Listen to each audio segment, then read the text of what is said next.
आज हम सीखेंगे पूर्णांक। हमारे जीवन में ऐसी कई स्थितियां आती हैं जब हम संख्याओं को धन चिन्ह यानी प्लस साइन या ऋण चिन्ह यानी माइनस साइन के साथ व्यक्त करते हैं। उदाहरण के लिए मुंबई का तापमान साधारणतः 0 से ऊपर ही होता है। इसे व्यक्त करने के लिए हम संख्या के आगे धन चिन्ह लगाते हैं। क्या आपको पता है ठंडी के दिनों में कई बार श्रीनगर का तापमान 0 से नीचे गिर जाता है। इसे व्यक्त करने के लिए हम संख्या के आगे ऋण चिन्ह लगाते हैं। इसी तरह किसी इमारत में तल मंजिल से ऊपर की मंजिलें धन चिन्ह से दर्शाई जाती है, जबकि तल मंजिल से नीचे की मंजिलें जैसे पार्किंग या गोदाम ऋण चिन्ह से दर्शाई जाती है। किसी संख्या के आगे धन चिन्ह लगाने से बनने वाली संख्या कहलाती है धनात्मक संख्या यानी पॉजिटिव नंबर, और ऋण चिन्ह लगाने से बनने वाली संख्या कहलाती है ऋणात्मक संख्या यानी नेगेटिव नंबर। सभी धनात्मक संख्याएं, सभी ऋणात्मक संख्याएं और शून्य का समूह कहलाता है पूर्णांक यानी इंटीजर।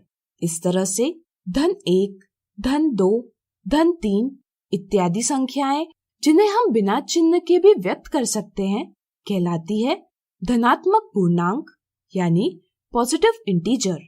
इसी तरह संख्याएं जैसे ऋण 1, ऋण 2, ऋण 3 इत्यादि जिनके पहले ऋण चिन्ह लिखा जाता है कहलाती है ऋणात्मक पूर्णांक यानी नेगेटिव इंटीजर।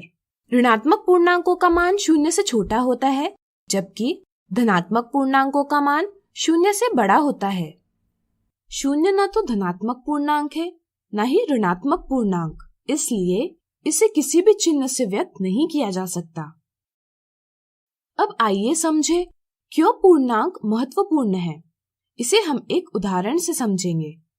मान लीजिए एक पंछी समुद्र तल से ऊपर 500 मीटर की ऊंचाई पर है और इसके विपरीत एक मछली समुद्र तल से नीचे 500 मीटर की गहराई पर है।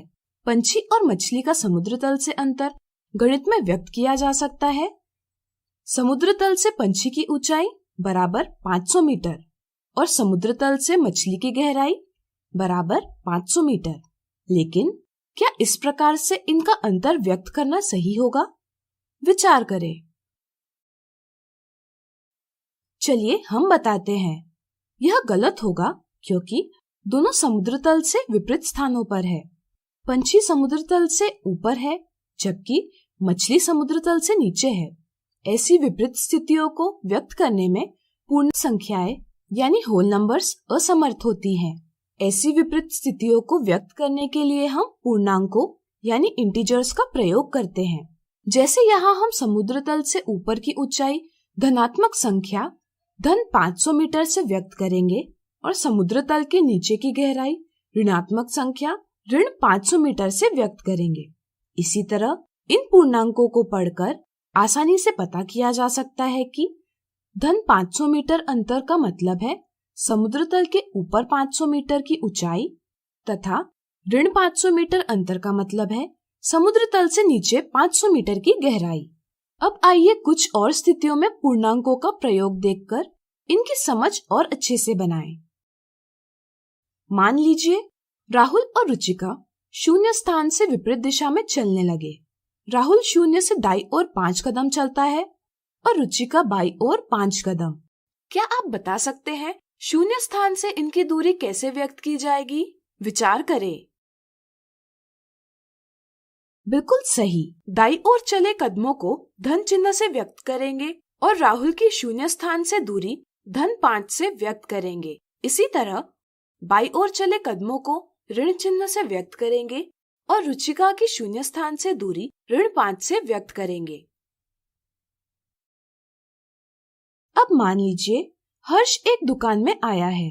यहाँ उसने कुछ चीजें खरीदी जिनका मूल्य हुआ ₹35।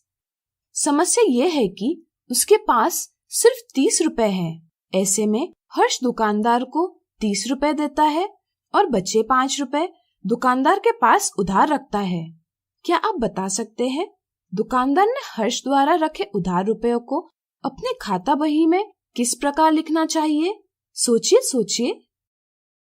सही पहचाना। दुकानदार ने हर्ष के नाम के सामने ऋण 5 रुपए लिखना चाहिए, जहां ऋण चिन्ह व्यक्त करेगा हर्ष के पास उधार राशि। ठीक इसी तरह जब हम बैंक खाते में धनराशि जमा करते हैं यानी डिपॉजिट करते हैं, तो इसे धन चिन्ह से व्यक्त किया जाता है, जबकि अगर धनराशि खाते से निकाली जाती है यानी विड्रॉल की जाती है, तो इसे ऋण चिन्ह से व्यक्त किया जाता है। पैसों की बात चल ही रही है, तो आइए लाभ यानी प्रॉफिट और हानि यानी लॉस की भी बात कर लेते हैं। मान लीजिए एक व्यापारी 20 रुपए मूल्य की वस्तु 25 रुपए में बेचता है, जिस कारण उसे 5 रुपए का मुनाफा या लाभ होता है। चूँकि उसे 5 रुपए का लाभ हो रहा है, इसलिए इसे हम धन 5 रुपए से व्यक्त करेंगे।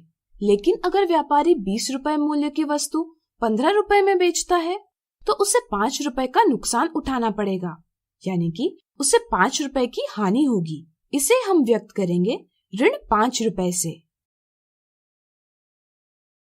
इस तरह से आज हमने सीखा पूर्णांक। अगले वीडियो में कुछ उदाहरणों से इन्हें और अच्छे से जानेंगे।